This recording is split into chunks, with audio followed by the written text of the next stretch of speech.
ഒരിക്കലൊരു വലിയ കാട്ടാനയുമായി കോർക്കുന്നതിനിടയിൽ ആ കാട്ടാനയുടെ തുണയാനകളിലും കൂടെ ഉള്ളപ്പോൾ എന്ന് ഓർക്കണം.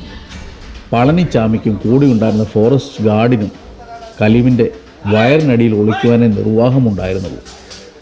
പൊരിഞ്ഞ പോരാട്ടത്തിനിടയിലും ഇവർക്ക് പരിക്കേൽക്കാതിരിക്കാൻ കലീം ശ്രദ്ധിച്ചിരുന്നു. മറ്റൊരിക്കൽ കിണറിൽ വീണ കുട്ടിയാനയെ എടുക്കുവാൻ വേണ്ടി കലീമും ടീമും പുറപ്പെട്ടു. പക്ഷെ കിണറിന് ചുറ്റും 7 കാട്ടാനകൾ.